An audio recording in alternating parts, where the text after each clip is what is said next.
اب مثال کے طور پر میں نے ایسے مولانا دیکھیں بد نظری کے خلاف بیان، عورت سے چھپو، اس کے ہاتھ لگ گیا تو ایسے جیسے سر میں کیل ٹھوک دی، اور دیکھ لیا تو ایسے جیسے زنا ہو گیا، اتنا سخت بیان کرتے ہیں کہ بس نامحرم عورت تو بس آدمی کہتا ہے بھائی مار دو ان کو، سب کو قبر میں ڈال دو۔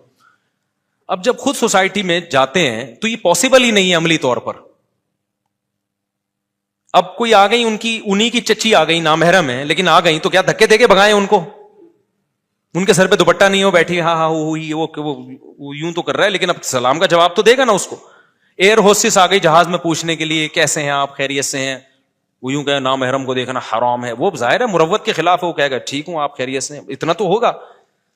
تو یہ وہ مولانا لوگ ہیں جو شریعت کو ابھی سوسائٹی میں چلے ہوتے نہیں ہیں، انہوں نے صرف گھر مدرسہ ممبر دیکھا ہوتا ہے، تو ایک ایسی چیز قرآن و سنت سے نکال کے پیش کر دیتے ہیں جو قابل عمل نہیں ہوتی۔ اس وقت تو واہ واہ ہو جاتی ہے، کہتے ہیں ایسے ہوتے ہیں ڈنکے کی چوٹ پہ حق بیان کرنے والے، ڈرتے ورتے نہیں ہیں، جب خود پھنستے ہیں تو کیا کرتے ہیں بھائی یہ کیا ہو گیا، پھر لوگ بدگمان ہوتے ہیں۔ یہ دیکھو، اس کی میں ایک آسان مثال دوں، یہ جو بارات کا کھانا ہے نا، یہ اسلام میں ثابت نہیں ہے۔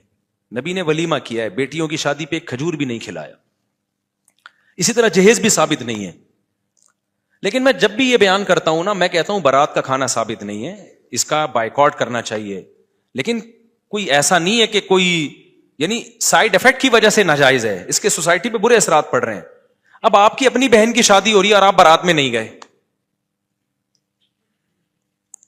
تو آپ کا جو بہنوئی ہے یا آپ کے جو بہن کے سسرال ہیں وہ بولیں گے یہ بندے کہاں شارٹ ہو گئے، 3 مولوی تھے بھائی، وہ تینوں یہ بہن کی شادی سے غائب ہو گئے۔ ان کو یہ بات سمجھانا کہ بارات کی وجہ سے بائیکاٹ کیا ہے، یہ بات ان کو سمجھ میں آئے گی؟ آپ کہہ سکتے ہو پھر وہ بائیکاٹ کر لیتے، بائیکاٹ کرتے رشتہ نہیں ہوتا آگے، نتیجہ کیا نکلتا؟ رشتہ ہی نہیں ہوتا آگے نا۔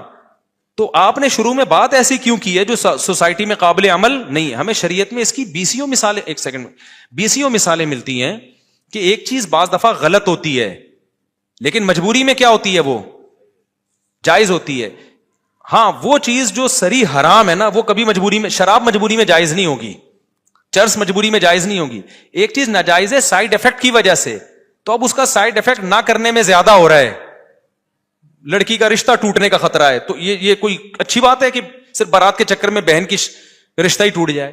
اسی طرح جہیز غلط چیز ہے، لیکن میں کہتا ہوں بھائی سسرال لالچی ہے، ان کو سمجھ میں نہیں آ رہا، آپ نے بیٹی کو اگر جہیز نہیں دیا، آگے ساری زندگی ساسوں کے تانے سنتی ہے وہ۔ جہاں ایسی سچویشن ہو تو جب ظلم سے بچنے کے لیے رشوت دینا جائز ہے تو جہیز دینا بھی ظلم سے بچنے کے لیے جائز ہے۔ یہ وہاں روکا جائے گا جہاں دونوں پارٹیاں اس کو سمجھتی ہوں، جہاں ایک پارٹی سمجھتی ہے دوسری نہیں سمجھتی، پھر تو دینا پڑے گا آپ کو جہیز، ورنہ برباد ہو جائے گی بیٹی کی زندگی۔ اور آسان مثال بیان کر دیا مولوی صاحب نے، رشوت لینا بھی حرام، رشوت دینا بھی حرام، حدیث میں ایسے ہی ہے، الراشی والمرتشی کلاہما فی النار، دونوں جہنم میں۔ لیکن آگے حدیث کی تشریح میں جب آپ جائیں گے تو علماء نے لکھا ہے لینا دینا جب حرام ہے جب آپ کسی کا حق دبانے کے لیے دے رہے ہو رشوت۔ آپ کی سیٹ بنتی نہیں تھی گورنمنٹ کی، کسی اور کا حق تھا، آپ نے حق مارا، رشوت دے کے اس سیٹ پہ آ گئے آپ، یہ حرام ہے۔ لیکن آپ کا حق بنتا ہے، اگلا صرف رکاوٹ ڈال رہا ہے اس بیس پہ کہ آپ پیسے نہیں دے رہے، تو یہاں وہ لینے والا مجرم ہے، آپ تو مجبوری میں دے رہے ہو۔ نہیں آئی بات میرا خیال ہے سمجھ میں، آپ تو